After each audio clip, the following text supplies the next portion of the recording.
Con nosotros Susana de Andrés, sierva de San José y directora de Alabar. Entonces, es una persona convencida de la cualidad de su carisma, muy comprometida, y su carisma tiene una misión, una de ellas que se expresa en el compromiso con la promoción y evangelización del mundo trabajador pobre, privilegiando el trabajo de dignificación de la mujer. Y por esto pues lleva como gerente de una empresa de extensión para dar oportunidades a las personas en situación de exclusión social, manteniendo también la mirada como trabajadora social. Y lleva 22 años dedicados a esto. Y cree firmemente que el trabajo es medio para salir adelante y para dar oportunidades a las personas en situación de exclusión social. Y eso es lo que nos va a transmitir, ¿no? Intentaré. Esa es la idea. Hablar de la empresa de inserción.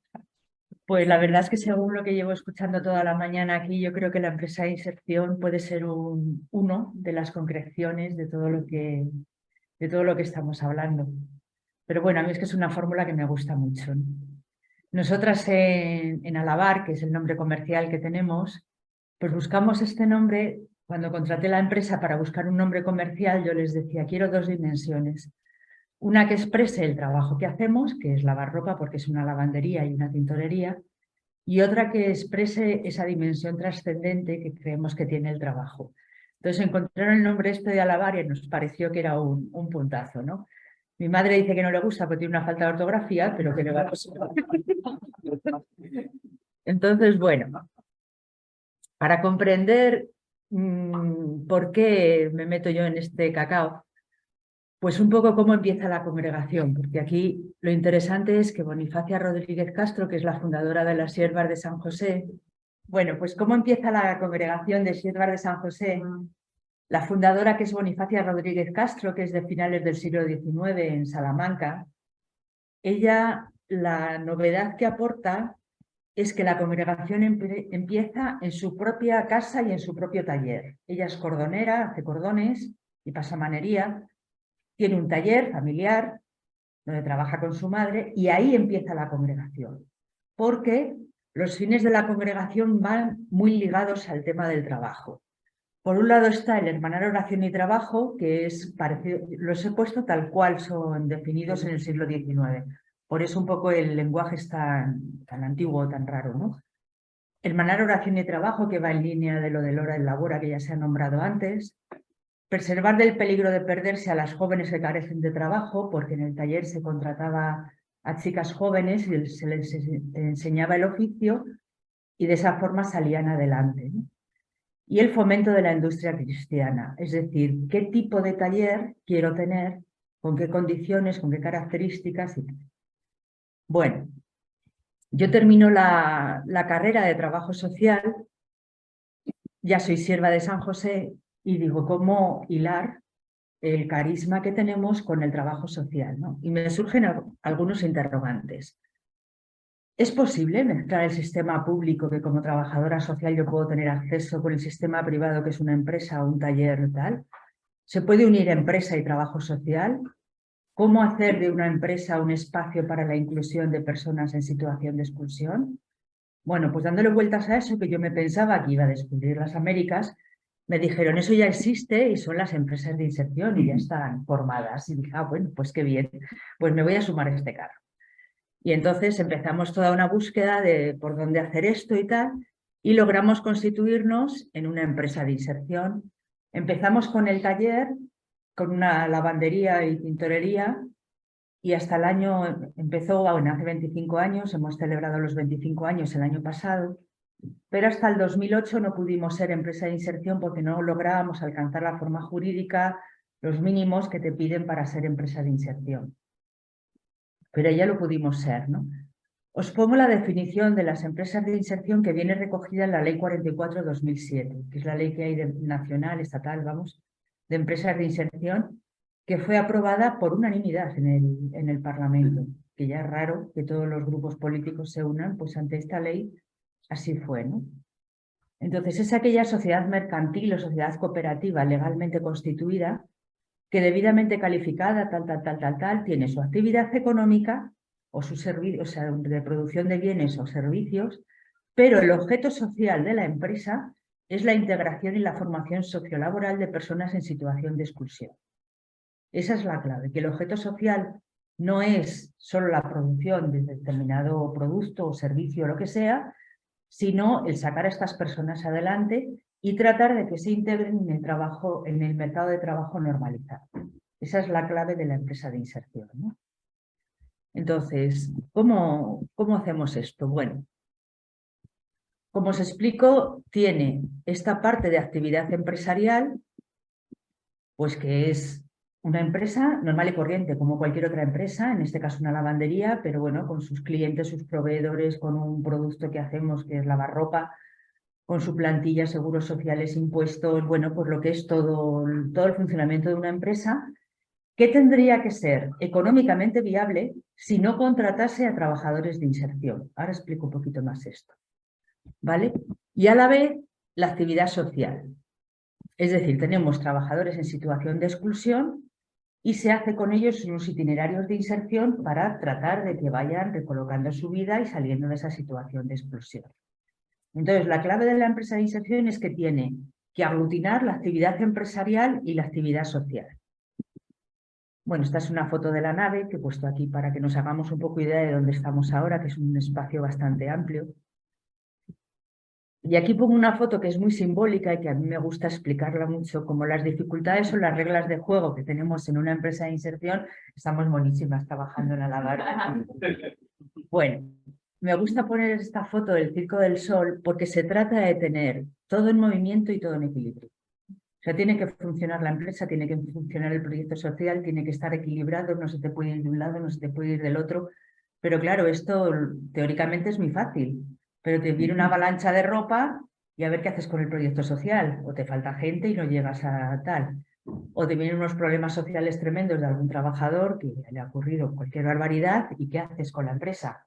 Quiero decir, a ver cómo vamos equilibrando esto, ¿no? Por eso lo de todo en movimiento, todo en equilibrio.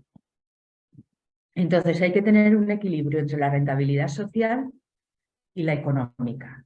La gestión de la empresa, la gestión del proyecto social, que os explicaba antes, las actividades productivas con los itinerarios de inserción de las personas y cómo hacer frente a los sobrecostes.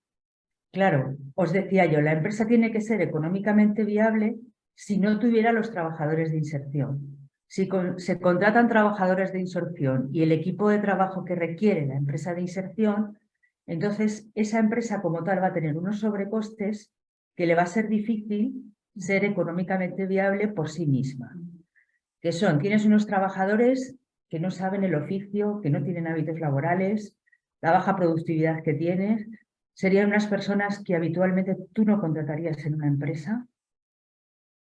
De todo su tiempo laboral que están en la empresa dedican bastante tiempo a su acompañamiento social y a hacer sus itinerarios de inserción. Maite, que ha venido conmigo, es la trabajadora social de la empresa, la que se ocupa de esta parte de los itinerarios de inserción. Por lo tanto, emplean bastante tiempo en eso, que es un tiempo que no es productivo. Y luego en el equipo de trabajo, pues tiene que haber una trabajadora social, que es ella, que es nuestro gasto fijo, porque no produce nada.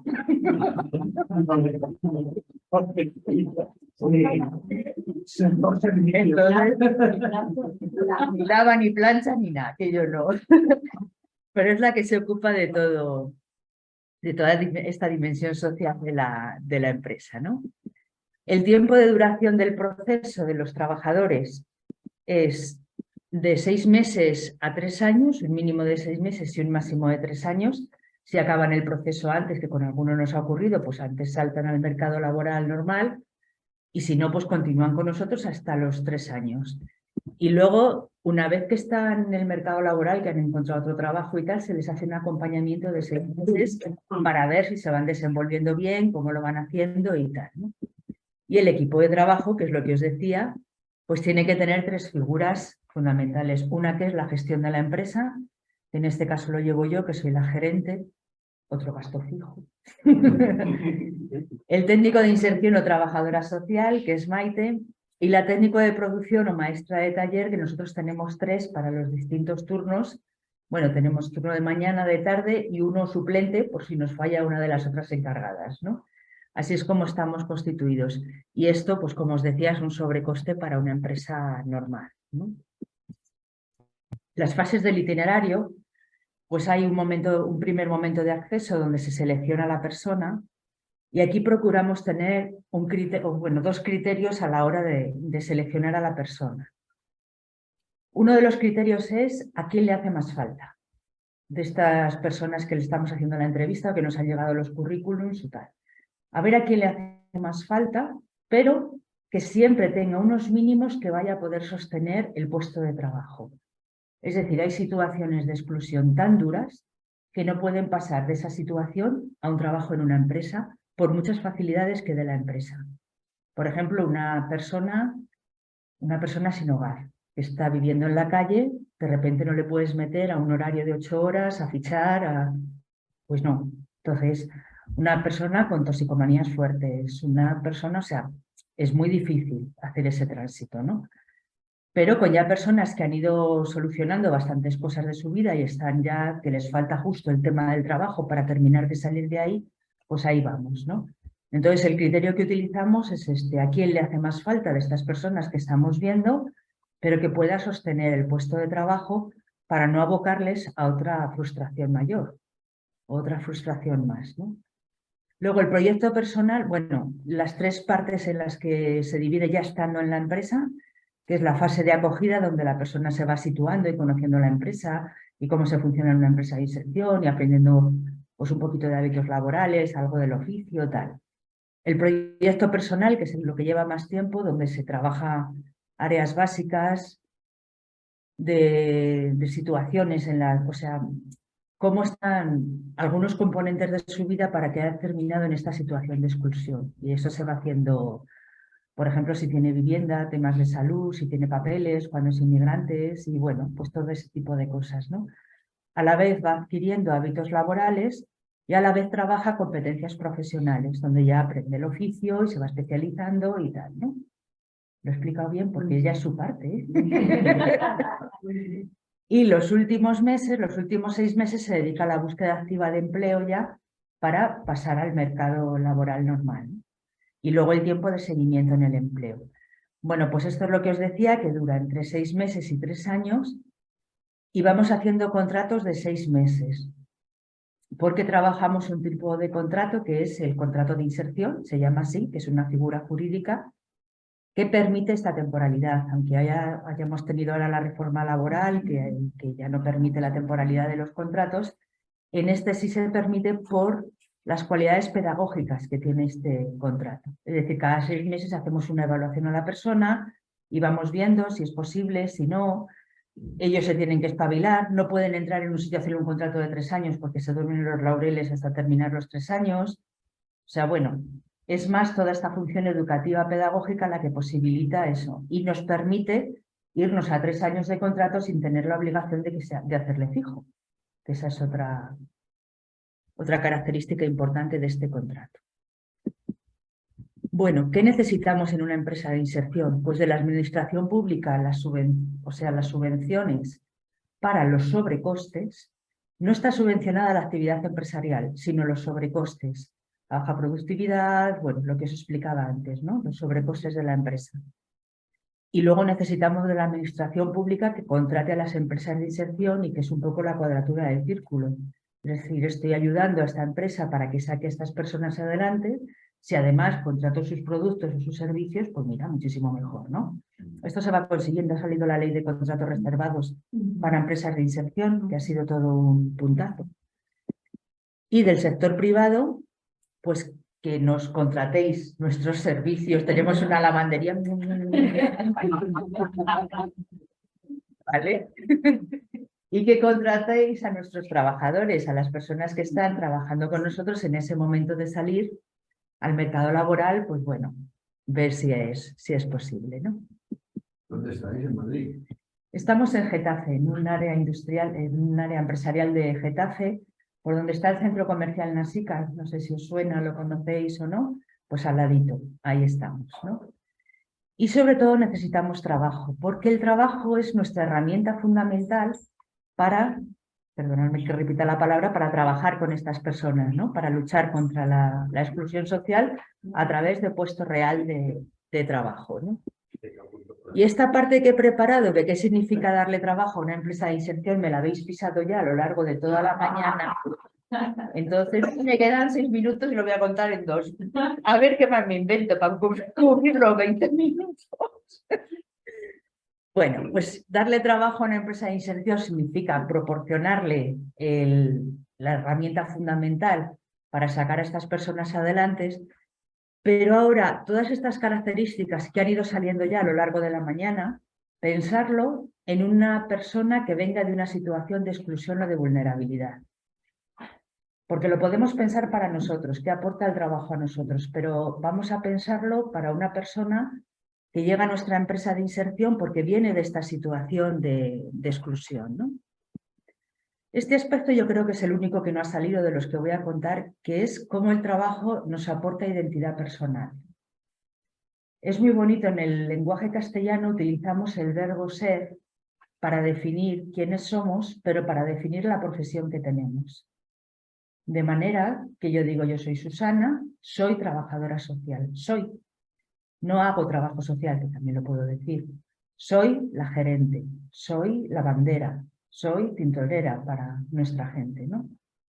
Y como el lenguaje nos activa el cerebro y la manera de pensar y nos la organiza, pues eso nos está conformando nuestra forma de ser, nuestra identidad personal, ¿no? Sobre todo en el momento que adquirimos una profesión. Eso, en los trabajos no cualificados esto es más difícil de ver.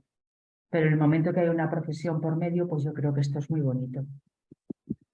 Por supuesto es el acceso a la renta, esto es obvio.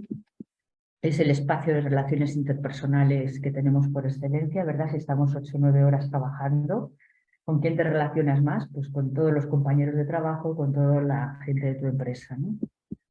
Claro, ver esto lo que os digo, en la clave de las personas en situación de exclusión, ¿vale? La parte de realización personal, sobre todo esto va muy relacionado con el trabajo bien hecho, que también se ha dicho aquí. En la medida que se adquiere madurez personal y que se adquieren responsabilidades, se va adquiriendo madurez personal y se va creciendo. A no ser que nos pase como Mafalda, cuidado, irresponsables trabajando, pero bueno, en general, si se adquiere responsabilidades, se adquiere la madurez personal y esto lo da el trabajo, ¿no? Es el instrumento que tenemos para construir la sociedad y es carta de ciudadanía. En nuestro estado de bienestar es muy importante tener trabajo para entrar en todo el sistema del estado de bienestar, a diferencia de lo que decía Aristóteles, ¿verdad? De lo del ciudadano, pues aquí es justo al contrario, ¿no? Es el trabajo el que nos aporta ese numerito para entrar en todo lo demás, ¿no? Entonces yo creo que es importante ver en nuestros trabajadores que vienen de esta situación de exclusión el ámbito de relaciones, de madurez personal, de realización, de acceso a la renta, pues todo lo que les aporta el tema del trabajo. Aunque ellos llegan por el acceso a la renta y tal, pero luego les aporta todas estas dimensiones, ¿no? Y por último me queda la parte de trascendencia. Nosotras en el Hermanar Oración y Trabajo, además que ya se ha dicho aquí, tenemos la suerte, lo decías tú en la introducción, de seguir a Jesús en Nazaret, que nuestro Dios es un Dios trabajador. Y entonces, en el trabajo yo creo que es el espacio ideal para este aspecto de trascendencia, ¿no? Es muy importante en el trabajo tener relación con Dios y tener experiencia de Dios, y al mismo tiempo, si luego tenemos un espacio de oración personal, poder llevar todo el trabajo a este otro espacio, ¿no? Y esto, en alguna medida, procuramos hacerlo también con nuestros trabajadores. Más difícil y con mucho cuidadito, pero procuramos no perder esta dimensión. Bueno, y he acabado. 1,5 minutos me ha sobrado, ¿eh? Y ahora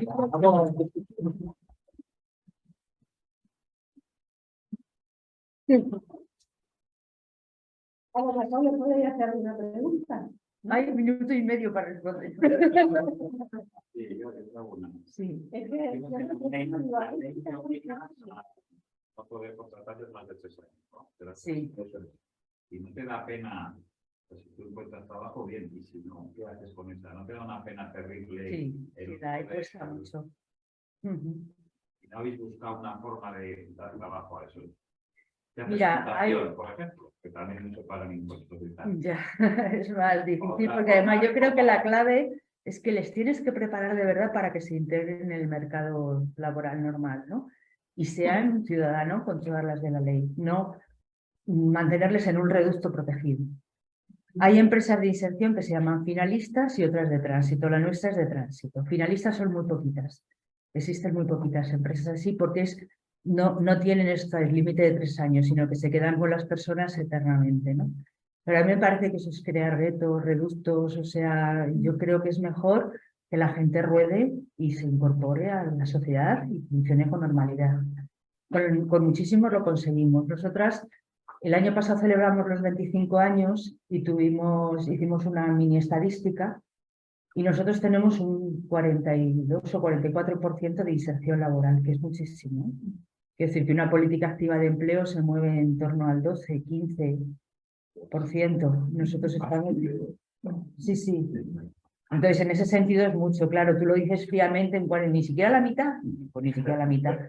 Pero en proporción con una política activa de empleo, pues está bastante bien, ¿no? ¿Qué ratio tenéis de gente fija y esta gente de 3 años para mantener? La ley te obliga a un 50%. Nosotros tenemos mucho más. Somos 27 y somos 17 de inserción y 10 fijos. O sea que nosotros tenemos bastante más ratio. Sí. ¿Y nos puedes contar un caso tipo de persona que entra, qué importancia tiene, cómo evoluciona y cómo acaba? Un caso tipo, bueno, pues no sé, a ver, pues una historia de las más bonitas que hemos vivido nosotros. Era una pareja muy joven que se vino desde Afganistán caminando. ¿Verdad? Tuvieron que salir huyendo porque él cultivó vino, o sea, cultivó vides y hizo vino. Entonces llegaron los talibanes a aquella zona y la cosa se puso muy difícil y tuvieron que salir una noche corriendo con una pareja de 20 años con 2 niños, uno de 5 años y uno recién nacido. Y se vienen de Afganistán a España caminando que yo se cojo un autobús de aquí a aquí, de aquí a allí, ahora estoy en un campo de refugiados, ahora me escapo del campo de refugiados, ahora sigo avanzando, ahora no sé ni en qué país estoy, ahora así. Y llegan aquí a Madrid y duermen en una acera. Y de una parroquia, ahí por la zona del Metro Iglesia, al ver sobre todo a los niños pequeñitos y tal, les echan una mano. Van a unos pisos especiales para inmigrantes o para refugiados y tal, y desde allí contactan con nosotras para ver si les damos trabajo. Entonces le dimos trabajo a ella, empezó ella primero, y era un pura sangre, la verdad, pero madre de Dios, había que recibir la Puerta Gallola la mitad de los días, ¿eh? Porque es que, ¿sabéis que esa Puerta Gallola de los toros, haciendo la larga cambiada, o sea, delante de los toriles, poniéndote con el capote, porque esta embestía de una manera? Pero domando aquello y cogiendo un poco las riendas, pues, oye, se fue haciendo y tal, y trabajaba de maravilla. Entonces, incluso estuvimos pensando hacerla encargada, pero luego tenía un carácter demasiado fuerte y no sé si nos iba a pasar del otro lado. Pero bueno, y en 2 años estaba lista para irse y salió de la empresa, no agotó los 3 años. Pero en esos 2 años empezó a tener muchos problemas con su marido. El marido empezó a beber, no bebía, pero empezó a beber en esta situación de frustración, de no manejo el lenguaje, no tengo trabajo, tengo los 2 niños, no puedo sacar a mi familia adelante, un varón de Afganistán, hay que contar con esto. Y entonces yo me acuerdo de estar hablando con ella y decirle, pues te puedes separar. Quiero decir, si ha empezado a beber, si está levantando la mano, si tal, le puedes dejar, que en España sí se puede, en Afganistán no, pero aquí sí. Y me dijo ella, no, porque él es otro. Él no es así, él es otro. A mí aquello me sobrecogió, me llamó mucho la atención en aquella conversación, y entonces lo que hicimos fue contratarle a él y sacar la familia entera adelante. Él continúa trabajando con nosotras, es el encargado suplente que os decía yo antes, le tenemos de comodín.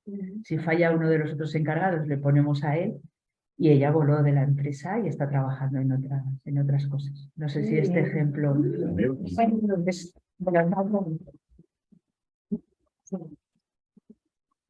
hubo que salir al paso del tema económico, del tema de vivienda, del tema de papeles, del tema, quiero decir, todo ese trabajo es el que hace Maite con estas personas para ir saliendo, o sea, quiero decir, el trabajo es lo que de verdad ya les da el último impulso, pero hubo que colocar otro montón de aspectos de su vida para que pudieran salir de esa situación. Sí, no sé. Bueno, Pues muchas gracias. nada, un placer. Me ha hecho disfrutar. Oye, siguen juntos, ¿no? Sí, sí. A pesar de mí, sí. Bueno, pues entonces Jesús María es médico especialista en medicina familiar y comunitaria.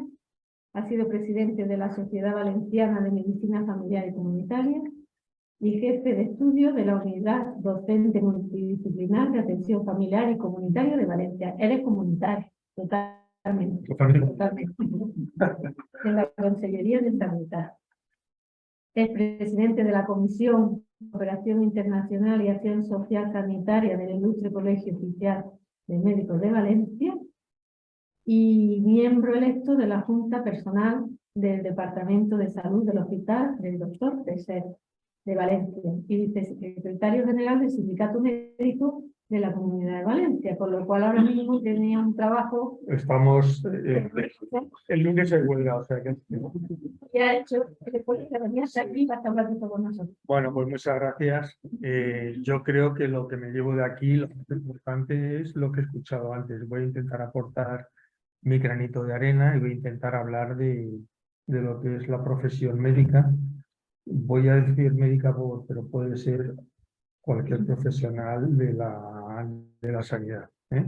Sobre todo, bueno, los no sanitarios también, porque hay celadores administrativos y trabajamos en equipo, quiero decir, en médicos, claro, digamos, tienen una cualificación especial y funciones específicas, pero trabajamos con enfermería, con fisioterapia, con técnicos de cuidados auxiliares, si no sería imposible.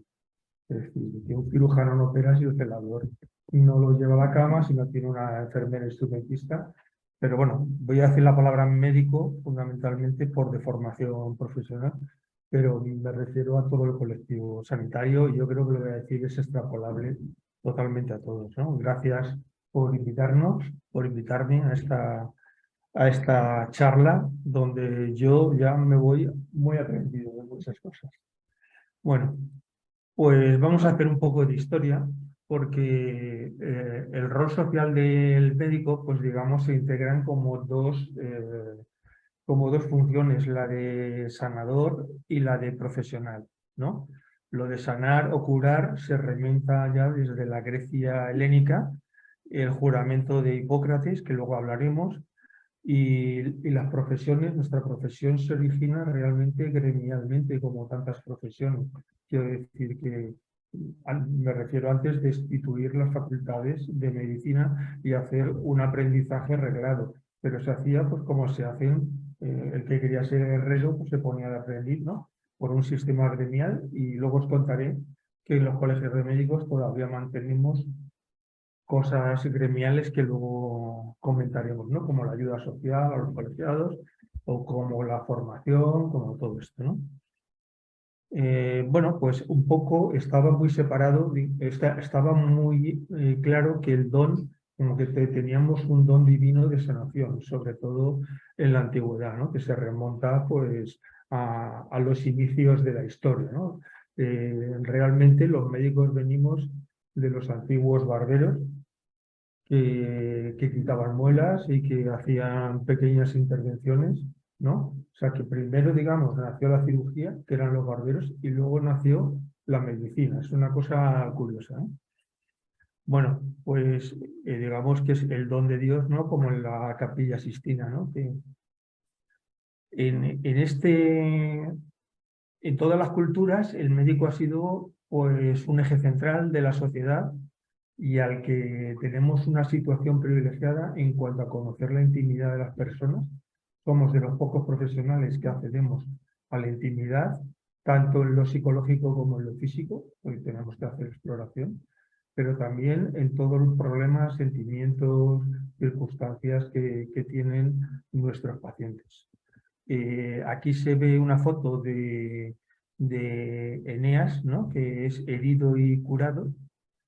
Y os pongo también la que la habréis leído, visto en televisión, también se ha hecho un musical de esta trilogía del médico, ¿verdad? De Noah Gordon, que demuestra un poco este joven Robert Bob, que, bueno, todo el itinerario que tiene que hacer desde Inglaterra hasta llegar a una madrasa en un país árabe, ¿no? Porque quería aprender medicina de verdad, pero estaba trabajando con un charlatán, sacamuelas y vendedor de pócimas milagrosas, ¿no? El juramento hipocrático, este es el original, está en griego, pero viene a decir un poco esto, ¿no? Para ver la relación. Solo quiero que me deis la primera frase, ¿no? Dice, juro por Apolo médico, por Asclepio, Higía y Panacea, por todos los dioses y todas las diosas. Esto es anterior a la cristiandad, por supuesto. Tomándolos como testigo, cumplir fielmente según me leal saber y entender este juramento y compromiso, ¿no? Y luego hay una serie de cosas, pues servir a la humanidad, tal, ¿no? Esto, fíjate que ya tenía una relación, digamos, casi divina, ¿no? Como un don, y este juramento lo hacemos cuando algunos dicen que es el juramento que hacemos los hipócritas, pero bueno, eso, bueno, una broma. Pero fijaros que Maimónides, que era un médico de origen judío cordobés, en el año 1130, una cosa así, pues hizo una oración preciosa que la tenía que hacer el médico antes de ir a su consulta o a su trabajo habitual. Solo os pongo la primera frase, pero fijaros la vinculación que ha tenido la medicina con las religiones. Aquí ya es cristianismo o judaísmo en este caso. Dice, Dios Todopoderoso, tú has creado el cuerpo humano con infinita sabiduría, tú has combinado en él 10.000 veces 10.000 órganos que actúan sin cesar y armoniosamente para preservar el todo en su belleza. El cuerpo, fijaros lo que dice, que es envoltura del alma inmortal, trabaja continuamente en perfecto orden, acuerdo y dependencia, ¿no? O sea que la vinculación que tenía, que luego ya se rompe pues con la sociedad, ya con la máquina de vapor y con toda la sociedad industrial. Reflexionando, ¿qué características, qué es una profesión? No sé si alguna vez lo hemos planteado, pero yo me lo he planteado ahora para preparar esto, ¿no? Aunque todos somos profesionales, ¿no? Pero en la literatura que he consultado, pues pone que es un dominio de un cuerpo complejo de conocimientos y de habilidades específicas adquirido durante un periodo largo de formación. Esto es para todas las profesiones, no para la nuestra. Control con capacidad normativa sobre el trabajo basado en aquel conocimiento. Dispone de organizaciones profesionales, que ahora hablaremos, legalmente reconocidas con capacidad reguladora del acceso a la profesión y todo lo concerniente a su práctica. Y posee un código ético que tiene la potestad exclusiva para aplicarlo. Todo el grupo profesional ha de profesar un conjunto de valores que muchos autores coinciden en resumir en esto, en altruismo, integridad, disciplina, eficiencia y compromiso. El periodo de formación para entrar en las facultades de medicina, vosotros sabéis que es una de las carreras más solicitadas, ¿no? Que hay que sacar los estudiantes que quieren hacer medicina, a partir de primero de bachiller entran en un auténtico frenesí, porque hay que sacar una nota altísima, porque se pide más de 13,3, el máximo sobre 14, ¿no? Como sabéis que está ahora la selectividad. Entonces yo he visto problemas de jóvenes y de jóvenes, de chicas, que sus padres me dicen, no, es que esta chica es que está enferma por la obsesión que tienen, porque claro, sacar un 9 es un fracaso. Es tremendo, ¿eh? O sea, es una cosa, un problema. El examen MIR, cuando acabas la carrera de medicina, que son 6 años, son 380 créditos ECTS. O sea, el grado de medicina cuesta, los otros grados son 240 créditos, la nuestra es 6 años y son 380 créditos, ¿eh? Y obtienes el grado, ¿vale? Luego puedes seguir al doctorado o lo que quieras. Habitualmente vamos al examen MIR, porque en nuestro país desde el año 95, para ejercer todas las especialidades, incluida la mía, medicina familiar y comunitaria, es obligatorio hacerlo por vía MIR. Quiero decir que el que no ha hecho el MIR no puede trabajar en el sistema público de salud. Entonces se puede trabajar en la privada, pero no puede trabajar en el sistema público de salud. El periodo de residencia oscila entre 4 y 5 años. Pero claro, necesitas un año mínimo para prepararte la oposición MIR, que es durísima. Quiero decir, los jóvenes estudiantes se encierran un año, van a una academia o se van a la Academia Asturias, en régimen monacal, hora et estudia, ¿no? Sería, ¿no? Para luego hora trabaja cuando ya sales la especialidad. Y fabricar un médico, por decirlo de una manera así, cuesta 11 años. El control normativo. Bueno, pues aquí la legislación sanitaria, los abogados se especializan. Hay unas, digamos, no existe un título, pero existen abogados especializados en derecho sanitario, porque realmente es tremendo. Aquí os cito las leyes básicas, Estatuto de los Trabajadores, Estatuto Marco, bueno, todos estos, ¿no? Miles de leyes muy farragosas y muy complicadas para los que somos legos en temas de derecho, de abogacía, ¿no? De hecho, los abogados se forran gracias a eso, ¿no? Por el tema. Bueno, organizaciones profesionales reguladoras. La profesión médica, igual que otras profesiones sanitarias, están reguladas por la Ley de Ordenación Profesional, por la Ley de Ordenación de las Profesiones Sanitarias, la LOPS, y la colegiación es obligatoria, es decir, no puedes ejercer si no te colegias. Es decir, es como pagar un peaje. En la sanidad pública, algunos pues creemos que ya tenemos un reglamento disciplinario y para las faltas que desde luego se pueden cometer, pero nosotros tenemos 2 controles. Quiero decir los que trabajamos para la sanidad pública. Pues tenemos el control de nuestra empresa y tenemos el control del Colegio de Médicos Provincial, que son 52 y están en el Consejo General de Colegios Oficiales de Médicos.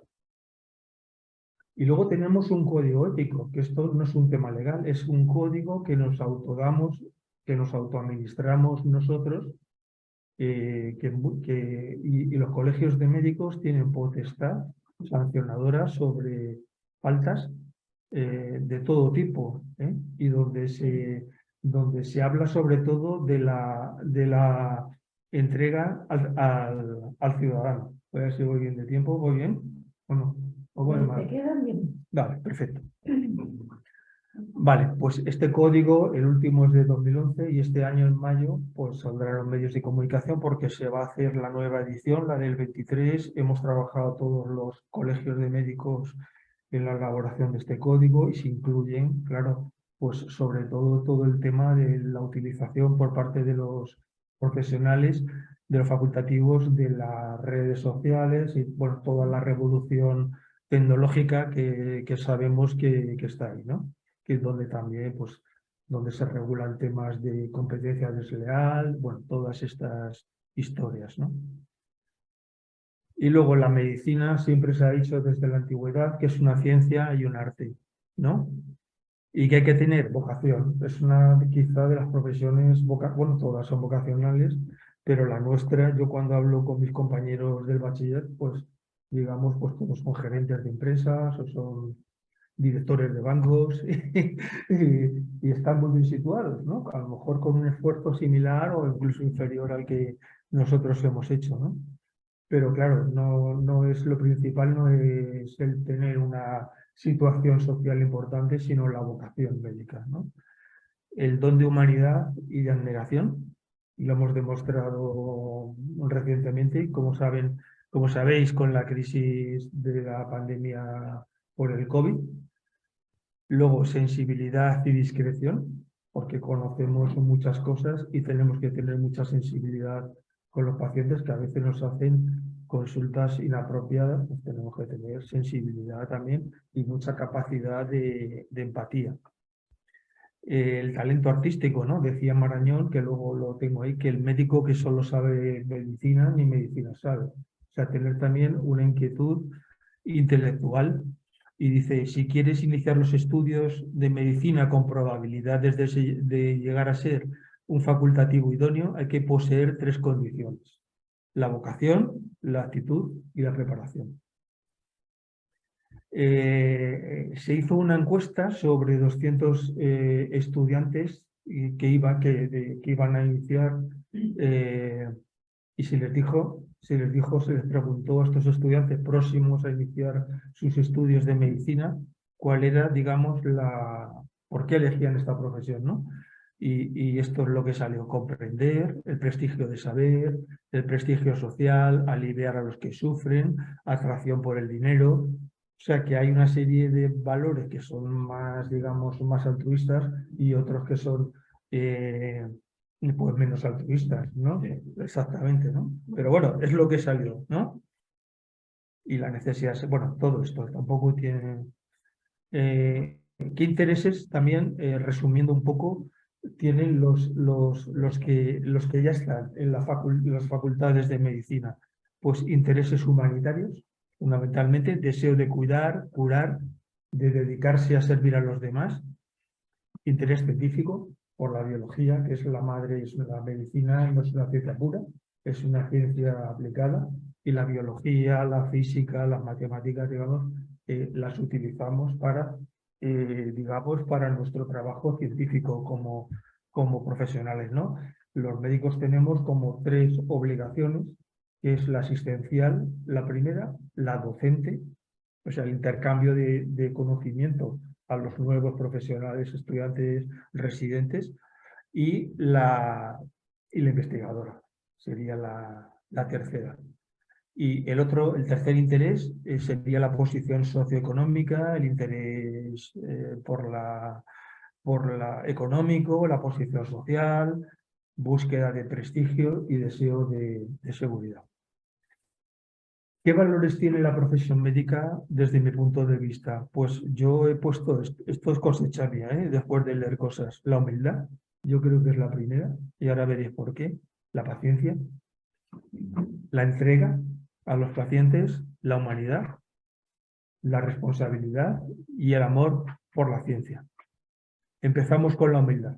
Esto ha pasado recientemente en Valencia, en Castellón, en la Comunidad Valenciana, en Jerica, un pueblecito del interior de la provincia de Castellón, donde una niña ha leído la noticia, pero ya saben que no le hicieron caso en el centro de salud ni en el hospital comarcal de Sagunto, que es el que toca a esta zona, y la niña de 12 años falleció y solo le hicieron un triste análisis de orina en el hospital de Sagunto. Es decir, es un caso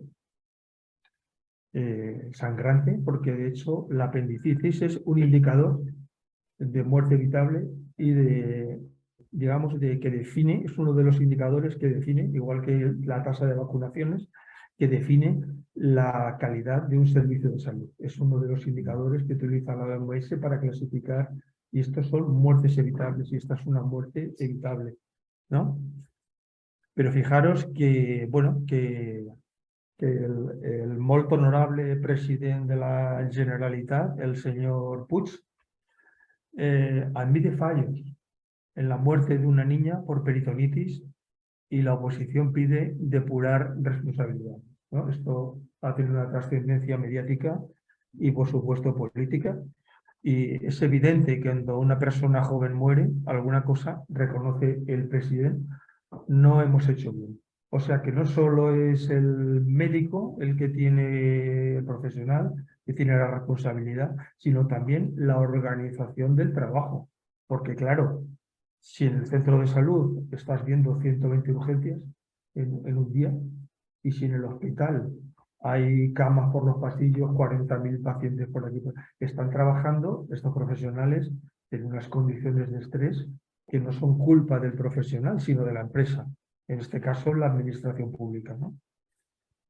Y además el médico tiene una responsabilidad que es de medios, no de resultados. Está claro que todos nos vamos a morir y va a haber un médico por el medio. Eso está más claro que el agua, ¿no? Pero claro, el médico tiene la obligación de poner todos los medios a su disposición, no del resultado. En este caso, en un hospital como Sagunto, que tiene ecografía, que tiene TAC, que le hagan un triste análisis de orina, pues bueno, lo tienen mal. Los compañeros, compañeras que no los conozco, lo tienen mal, ¿no? 5 minutos. Muy bien, ya estoy acabando. La paciencia. Bueno, pues aquí durante la pandemia, nuestra consejera del momento dijo que esto el 24 de marzo del 20, o sea que el estado de alerta, de alarma y de que el confinamiento había empezado 10 días antes. Dice que teníamos medios de protección individual maravillosos, lo mejor del mundo mundial. La justicia, ¿qué dice? La sanidad valenciana, primera condenada a indemnizar a los médicos por falta de protección. Aquí veis en qué condiciones trabajábamos. Estos son batas, hechas con bolsas de basura. Estos son EPIs. EPIs caseros, Nos hacíamos las bolsas con bolsas de estas de... Bueno, ahí tenéis la foto, no hace falta que os diga más. Esto es del hospital donde yo soy, de mi departamento, el PSE, donde yo soy miembro de la Junta. Estas batas que son y este EPI, que son de uso, de un único uso, se lavaban por la noche y se tendían en una sala de descanso. La entrega a los pacientes. Esto es de mi centro de salud, de Castellar. Una médico que se trasladó y mira lo que le dicen, un gesto humilde. Les traen una bandejita con unos canapés que ella comparte con todos nosotros y dice, gracias por todos estos años siendo nuestra hada madrina, por tu esfuerzo, vocación y cariño. Eternamente agradecidas, la familia, ¿no? Esta, que habla sobre la humanidad. ¿Conoceréis a alguien ahí, me imagino, ¿no? ¿Sí? ¿A cuántos conocéis? No eres tú, ¿no? El pringao de la izquierda con el micrófono y el traje de gala, ese soy yo. José Luis Guinot, que lo conocéis mucho, una eminencia como médico, como persona. Hicimos la residencia juntos, compartimos muchísimas cosas. Aparte de uno de los mejores radioterapeutas, y no le estoy tirando flores, de Europa, ya no de nuestro país, que ha iniciado una línea que ha salvado a mucha gente, que es la braquiterapia, que es implantar semillas radiactivas en tejidos cancerosos. Y a la derecha está la doctora Hurtado, que es la actual presidenta del Colegio de Médicos. Yo estoy ahí en calidad de presidente de la Comisión de Cooperación y esto era la entrega de este año 22, que se hace siempre en junio. Y bueno, pues el doctor José Luis Guinot, por su faceta humanitaria, porque sabéis que es presidente de la Asociación Víctor Frankl, que si no habéis leído sus libros, bueno, meteros en la web porque es maravillosa, pero que hace una labor de acompañamiento, de asesoramiento a las personas con cáncer, con situaciones difíciles. La responsabilidad, el estrés y el desgaste emocional. Estamos todos para el psiquiátrico, ¿no? Después de la pandemia. La gente renuncia a los contratos, cosa que nunca se había visto. En mi centro de salud renunciaron 2 hace un mes, uno el lunes y otro el martes, porque no aguantaban la presión. El amor por la ciencia. Os pongo 2 grandes personajes de la ciencia española. A ver, hay premio. ¿Quién sabe quién son? Ramón y Cajal y Severo Ochoa, no. Gregorio Marañón. Gregorio Marañón. 2 ejemplos de científicos, de médicos, de humanistas, ¿no? No me voy a enrollar porque yo soy admirador de los 2 y no me voy a enrollar, pero vamos, de Ramón y Cajal, premio Nobel de Medicina en el año 1906 y el doctor Marañón, madrileño, padre de la endocrinología moderna y ejemplo de médico humanista. Y bueno, yo termino. Bueno, están invitados. Las fallas realmente empezaron el día 28 con este acto que refleja que es la crida, que significa la invitación, ¿no? Donde la fallera mayor nos invitan y se hace un castillo desde las Torres de Serrano. Están invitados ustedes a las fallas. Mi familia nos vamos para hacerle sitio. Entonces, bueno, pues Valencia pues estará un poquito menos porque nos vamos con más familias para que ustedes tengan sitio. Mi casa está libre. Si alguien quiere, os pueden venir. Muchas gracias. Lola es docente de Geografía e Historia, Filosofía y Patrimonio Cultural en el Centro Juan 23 del Zaidín de Granada. Estudió en las universidades de Córdoba y Sevilla y se doctoró en estudios de arte andaluz. Se ha dedicado a la docencia en varios niveles educativos y actualmente forma parte de la Comisión Internacional EDU, que es un equipo internacional de pedagogos, docentes y educadores que trata de profundizar y poner en práctica una propuesta pedagógica nacida del camino de la unidad. Entonces, pues nada, Lola nos va a contar un poco qué es el trabajo en la educación, ¿eh? Y también, pues ella yo sé que tiene muchísimos trabajos porque lo tiene, no para, pero bueno, ha buscado este rato también para estar aquí con nosotros. Gracias, Lola.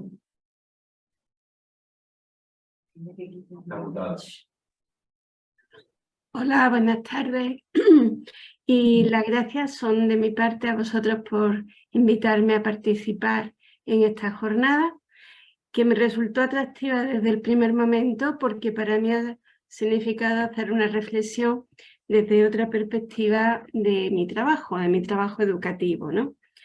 Entonces agradezco también a todos los que me habéis precedido en el uso de la palabra porque habéis dicho muchísimas cosas que me he apuntado yo aquí, pero que no sé si conseguiré integrar en lo que había preparado, ¿no? Porque realmente ha sido una riqueza de aportaciones muy considerable.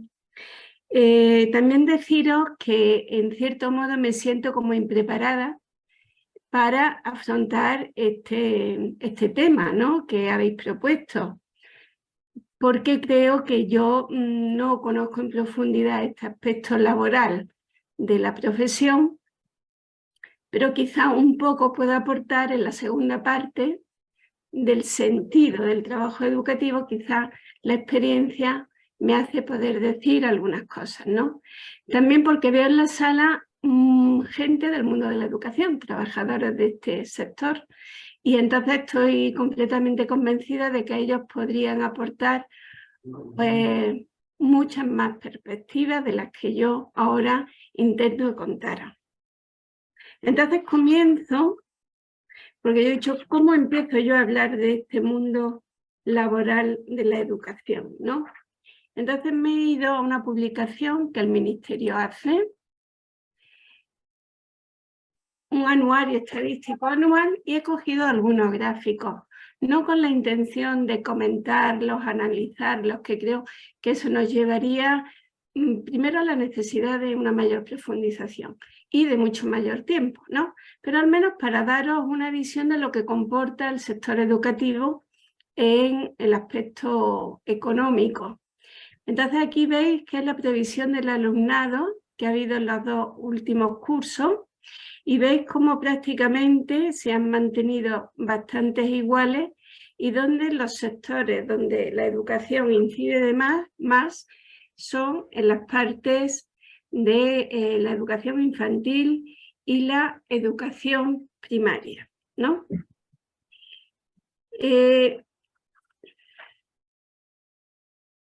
Digamos que, hablando en términos más económicos, estamos viendo quiénes son los clientes de esta empresa, quiénes son los usuarios de este servicio, ¿no?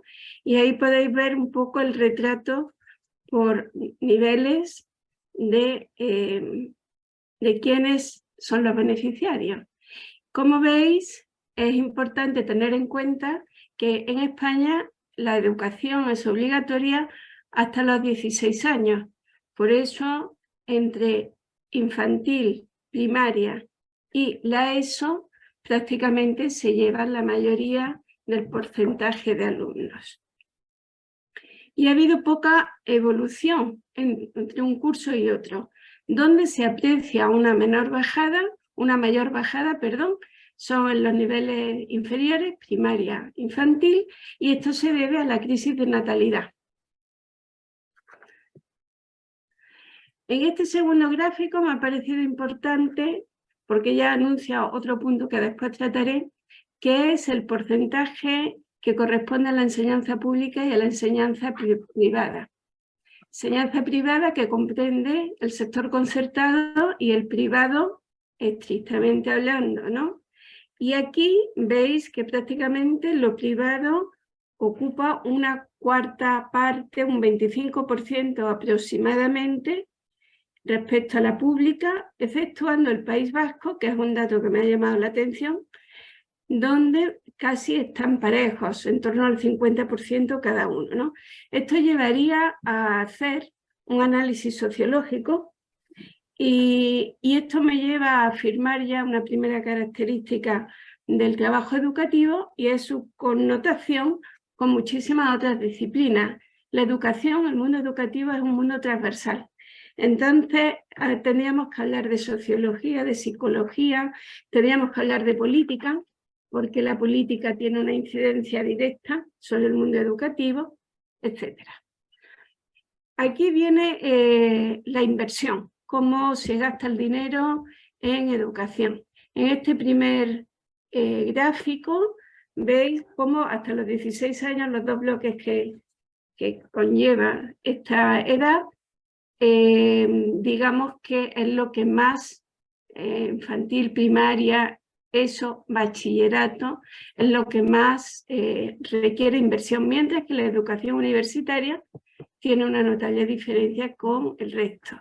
Y en el segundo gráfico es a qué se dedica esta inversión. Y como veis, fundamentalmente es el personal docente, personal educativo, que hay una gran diferencia entre lo que es la enseñanza privada y el sector público.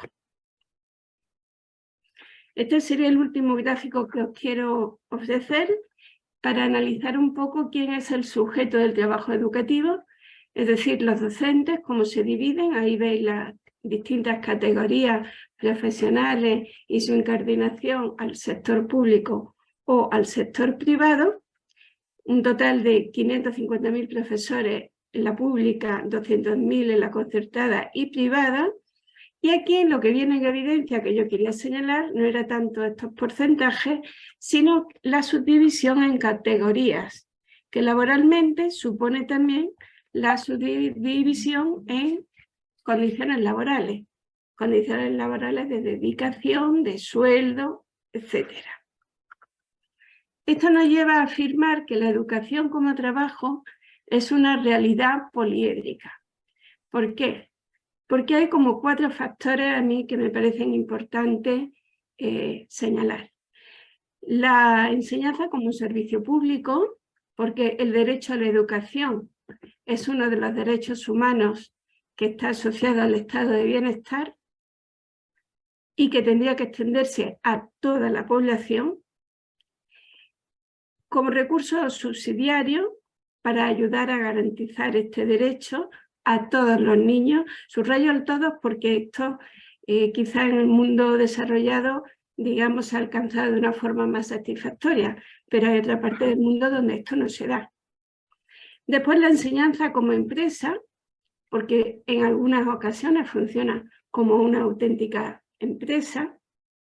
Y por último, la multiplicidad de los ámbitos educativos que vemos a continuación. Es decir, la educación no se cierra a la escuela. La educación es muy diversa. Puede ser pública, puede ser privada, puede ser formal, reglada, puede ser no formal. La educación puede ser una salida laboral para muchos. Y aquí enlazo con lo que son las condiciones laborales del docente. En este sentido, yo quisiera al menos enunciar 4 aspectos. Primero, hay una diversidad de condiciones laborales según la titularidad. No es lo mismo trabajar en el sector público que en el concertado, que en el privado. Después hay una diversidad por nivel educativo. No es lo mismo ser maestro de infantil que de primaria, que de bachillerato o de secundaria o universitaria. Y por último está la diversidad autonómica. Es decir, según la autonomía donde tú desarrolles tu trabajo, tendrás una serie de complementos en el sueldo o no lo tendrás. Después hay toda una serie de mundos que trabajan en el terreno educativo. Estoy pensando, por ejemplo, a las ONGs que trabajan por esto, que son un mundo en sí, ¿no? Con lo cual, hablar del mundo educativo como trabajo es entrar en un universo. Entonces, la educación puede ser medio de vida y, hablando del sentido de este trabajo, creo que podemos decir que es necesaria la pasión por educar, ¿no? Es decir, no se trata solo de que a ti te guste la materia que tú enseñas, sino que te guste enseñar esa materia. Aquí es donde encuentro entonces, digo, el sentido del trabajo educativo, que tiene para mí como 2 aspectos: la profesionalidad y la vocación, que antes también aludía Jesús, la vocación necesaria para educar. ¿En qué cifro yo la profesionalidad? Pues yo la cifro fundamentalmente en una formación que es necesario que sea permanente. Aquí no se termina nunca. Sobre todo el reto que decía Isaías al principio, ¿no?, de los cambios tecnológicos, incide directamente en el modo de educar, ¿no? Él hablaba de vértigo del futuro. Yo siento ese vértigo del futuro, pero también os digo que siento vértigo cada vez que entro en un aula, en el presente, porque hay otra parte que es real y que es evidente, es presente en ese momento, de la que después os cuento. ¿Qué significa también la profesionalidad? Adecuarme a las nuevas normativas. Ahora mismo estamos en un proceso de cambio fortísimo para adecuarnos a la nueva ley, a la LOE, que nos trae de cabeza a todos. Pero eso también implica la profesionalidad.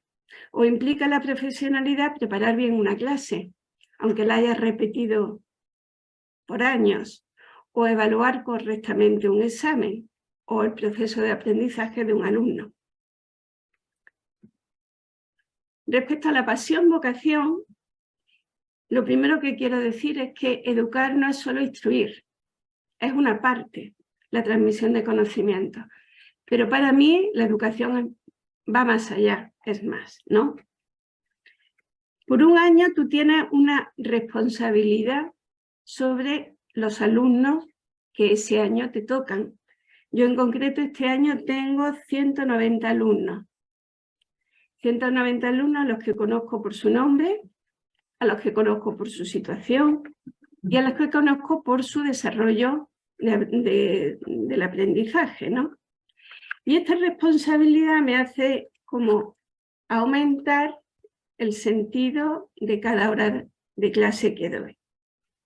Por ejemplo, yo tengo que hablar de mis alumnos, entonces me vais a perdonar que ponga nombres a algunos de estos para desmenuzaros en qué consiste mi trabajo, ¿no? ¿Qué significa esto? Etimológicamente a mí me gusta mucho aludir al origen etimológico de la palabra porque pienso que arroja luz sobre el verdadero significado de ella, ¿no? Viene educar de educere, una palabra latina que significa sacar a la luz.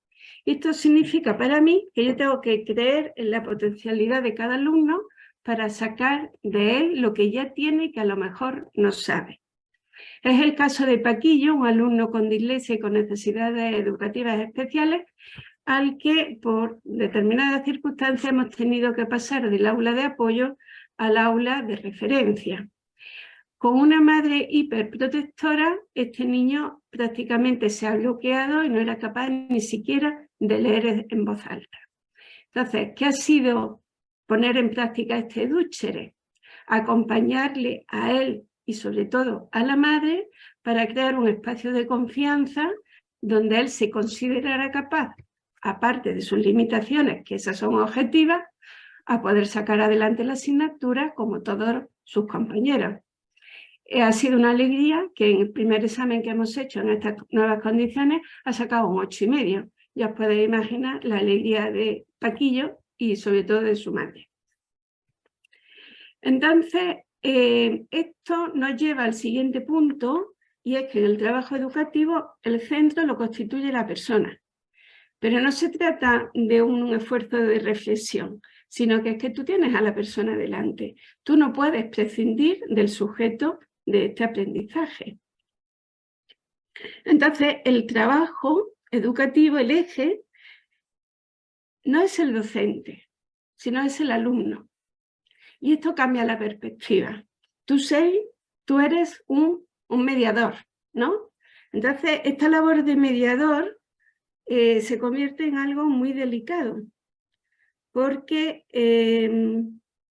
tú tienes que cumplir una serie de parámetros que te exigen, pero no te puedes olvidar nunca de cada uno de los alumnos que encuentras.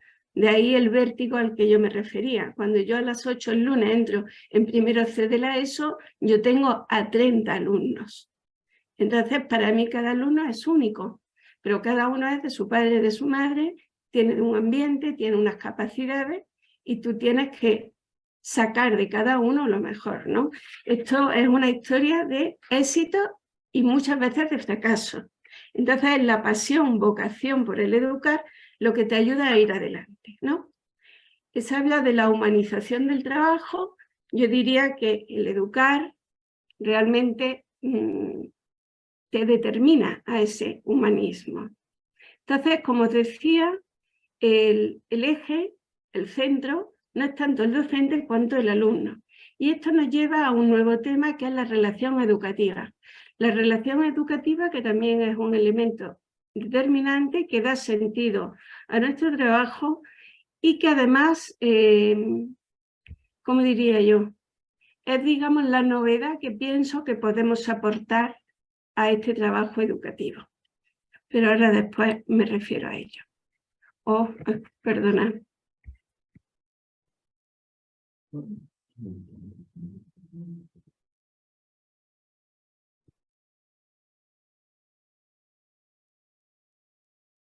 Simplemente le he dado el clic donde no tenía que darle.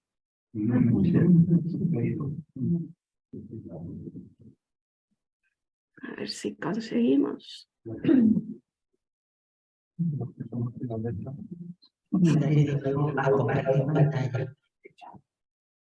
No sé si estoy compartiendo ahora. No. A ver, pruebo a empezar de donde estaba.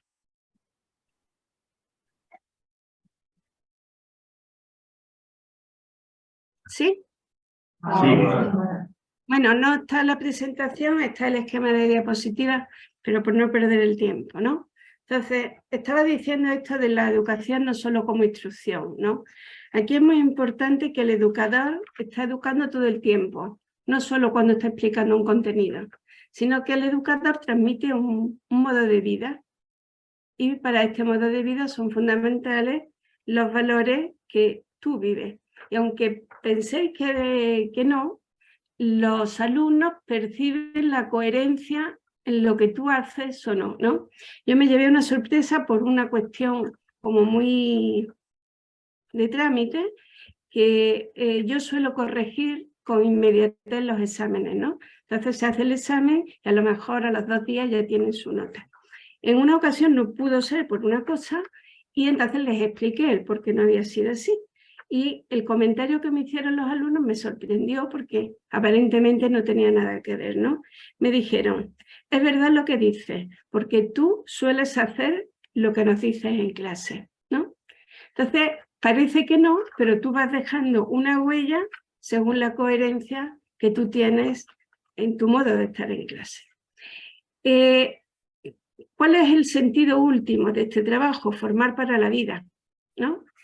Entonces ahí es bueno como subrayar el verdadero contenido de lo que significa aprender. Para aprender hace falta hacer al alumno protagonista de su propio proceso. Y esto significa acompañar. Acompañar que tiene como dos vertientes. Por una parte, ser estricto, porque tienes que marcar unos límites, pero al mismo tiempo ser flexible. Entonces, en esto me recuerda algo que hemos dicho antes, de la importancia del ser y no tener la definición de persona. Parece fundamental. Os cuento, por ejemplo, de Miguel Ángel Luzón, un alumno de primero de la ESO con necesidades educativas especiales, al que no le pasó una. No le pasó una. Pero ha pasado de tener miedo a enfrentarse a la asignatura y a sus compañeros a sentirse seguro de saber lo que ha aprendido. Entonces, un ejemplo concreto, le faltaba medio punto para aprobar un examen y otro examen lo tenía con mejor nota. Entonces yo no le he hecho repetir el examen. ¿Cuál ha sido la consecuencia? La consecuencia que él sabe que puede confiar en mí y que aunque yo no le paso una, no estoy con la intención de cargármelo, sino con la intención de ayudarle. Y eso ha facilitado muchísimo incluso la dinámica de la misma clase. Después hace falta ir al paso del tiempo. ¿Qué quiere decir eso? Tener flexibilidad también para tener en cuenta pues, sus problemas, sus equivocaciones, dejarles libres de que se equivoquen, pero al mismo tiempo acompañarles en la superación de esto, ¿no? El Duchere, como ya os he dicho aquí, una cosa que quería contaros para abreviar un poquito, es la centralidad de la persona, la relación educativa, que para nosotros, según la propuesta de Chiara en la pedagogía, tiene un modelo concreto que es el modelo de relación trinitaria, ¿no? Entonces, esta centralidad de la persona hace que la educación no sea un trabajo de unas horas. Significa vivir por cada uno. Por ejemplo, Valentina hablando con ella de su rendimiento educativo, descubro que no come en casa, que come cualquier cosa en cualquier bar y enlaza con la tarde en la biblioteca, por distintas circunstancias. Entonces fue buscarle una beca de comedor, que no se podía permitir porque ella tenía otros dos hermanos pequeños comiendo en el comedor, ¿no? Bueno, pues esto es dar la centralidad a la persona, no en función de su rendimiento, sino de la necesidad de lo que es ella, ¿no? Y su familia. Después hay que saber también los tiempos de maduración. Este año he tenido dos alumnas que se han dado cuenta, en bachillerato, que se han dado cuenta que lo suyo no es el bachillerato. Bueno, pues a una ha sido acompañarla en la transición a otro tipo de estudios. A otra ha sido acompañarla en la comprensión de que conviene que termine este curso y después planteárnoslo, ¿no? ¿Cómo se gestiona esta relación educativa? Pues he dicho ya alguna cosa de estas, pero quisiera como profundizar un poquillo más en la autoridad y en el servicio. Es decir, desde la óptica de esta relación trinitaria de la que antes os he hablado, yo descubro muchas veces que mi autoridad no consiste en la imposición, sino en el saberme meter al servicio de los demás. Entonces ellos me ven como lo que soy, ¿no? Y se crea una relación que permite una reciprocidad. Para esto también, bueno, tendría que contar, por ejemplo, Valentina también ha tenido un problema de depresión, estamos viendo ahora la posibilidad de un tratamiento psicológico y de una ayuda económica para poderlo afrontar.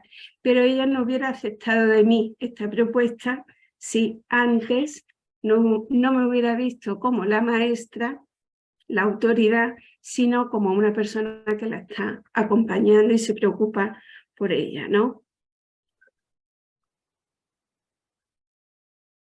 Y después también, al menos, hacer referencia a que en este entramado las familias son fundamentales.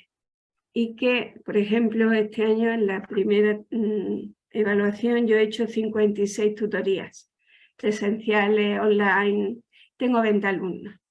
¿Por qué son fundamentales en la familia? Porque el profe no educa solo, el profe tiene necesidad de conocer cuál es el entorno familiar y la familia muchas veces viene a la tutoría diciendo no sé qué hacer con mi hijo, ¿qué me dice usted que haga?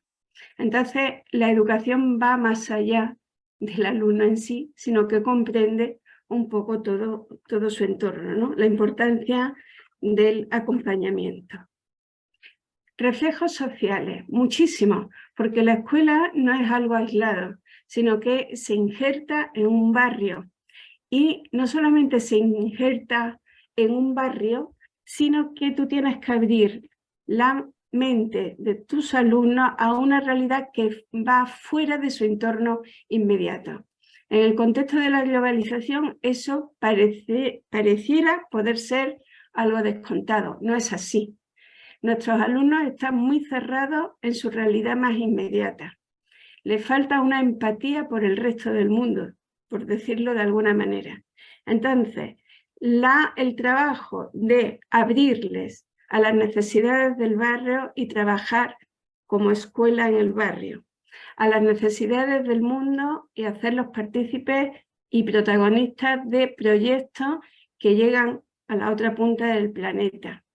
Hacerles sentir que son parte de la familia humana es una dimensión que yo considero esencial hoy en la educación, formar hombres mundo, ¿no? Y esto conlleva también dentro del docente como un cambio de perspectiva continua. Y en esta realidad del profe no educa solo, quería al menos mencionar la comunidad educativa. Los alumnos perciben enseguida si todos los profesores vamos en la misma dirección o cada uno cuenta la película de una manera diferente. Con lo cual la realidad de la relación educativa no es solamente alumno-profesor, sino también entre los profesores y el personal de administración y servicios. ¿Por qué? Porque explícitamente, aunque no se vea, los alumnos sí perciben si eso existe o no. Y es muy importante en la educación. Y todo esto porque, bueno, pues si yo tuviera que hablar de una empresa, ¿cómo puedo yo vender este producto? Pues yo estoy renovando el tejido social.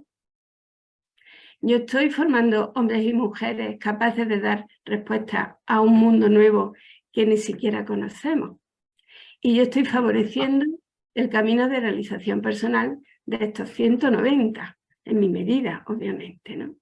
Pero si os digo la verdad, yo cuando entro a clase, a cada clase, yo no pienso en renovación del tejido social, en formar a hombres y mujeres, no, yo pienso en cada uno de mis alumnos, porque viendo a mis alumnos veo a su familia, y entonces teniéndolos dentro, conteniéndolos, la clase de filosofía o de historia o de lo que sea, se convierte sobre todo en una oportunidad de servicio concreto, de amor concreto a estos chicos y chicas.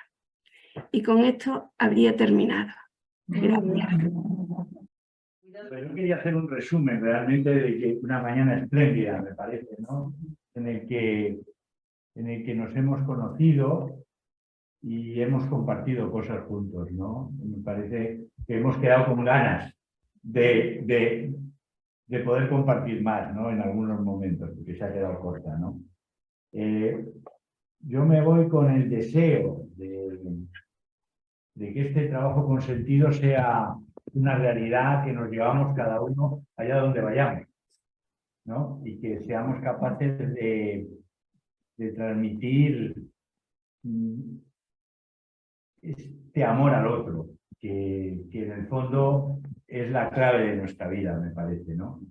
Y que esto nos guíe a los desafíos y retos que nos ha planteado Isaías, que como bien decía Javier, eran, bueno, tú nos has ayudado a orientarnos, ¿no? Que la verdad es que pone los pelos de punta, las cosas como son. Pero bueno, pero nada.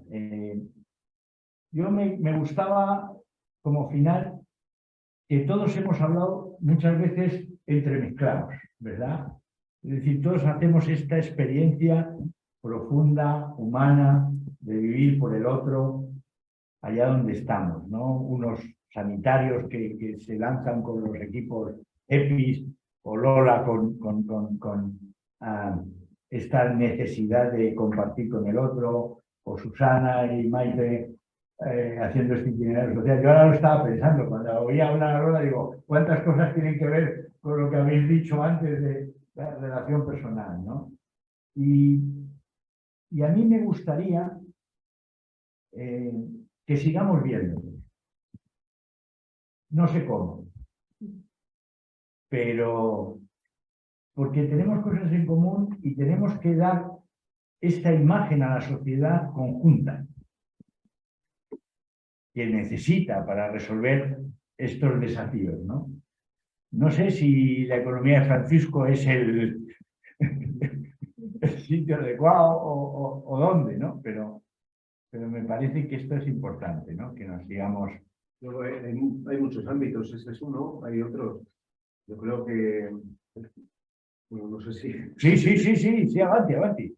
No, quiero decir que estamos, yo creo que un poco para mí la conclusión es que hemos visto aquellos sectores o aquellas actividades donde está más claro el trabajar por el otro, ¿no? Hay un reto enorme que es todo el ámbito de la economía donde eso no es tan palpable ni tan evidente, que son las fábricas, que son otros ambientes donde no es tan sencillo un papel de médico con un paciente, un profesor con un alumno o una empresa de inserción con personas excluidas de la sociedad, etcétera, sino hacer patente todo este trabajar por esta dimensión relacional en el resto de sectores. Y yo creo que otra cosa, por lo menos yo me llevo, es la necesidad de que haya, de crear sinergias. Por ejemplo, yo he hecho en falta la experiencia vuestra, el que eso se integra dentro de un ecosistema donde haya otras empresas que puedan colaborar y con las que se pueda dialogar, con las que se pueda realizar un camino en común. Yo, por ejemplo, una experiencia mía frustrante ha sido tratar de integrar a algunas personas dentro de la empresa, pero no estaban preparadas. Entonces, la experiencia es frustrante para quien hace ese camino y para quien... Pues, pero, bueno, si he entendido bien, alguna de las dificultades que vosotras teníais era después falta ese proceso de integración después, ¿no? Yo creo que eso hay que prepararlo. Bueno, estoy entrando en temas, pero yo creo que esos son los retos concretos y las cosas concretas en las que podemos trabajar. Me da igual que el ámbito sea economía Francisco, que sea la economía Francisco, se elabora también, pues se trata de trabajar a nivel de pensamiento y a nivel de acción, pero todo lo que sean propuestas concretas, acciones concretas que podamos promover, impulsar, etcétera, yo creo que y yo creo que la economía común tiene un papel también relevante en esa aproximación. Claro. Bueno, pues nada más, quedamos emplazados. Muchas gracias por haber venido y espero que todos nos vayamos con otra realidad que podamos llevar a nuestros sitios de trabajo donde estemos. Gracias a los que estáis viendo. Sí.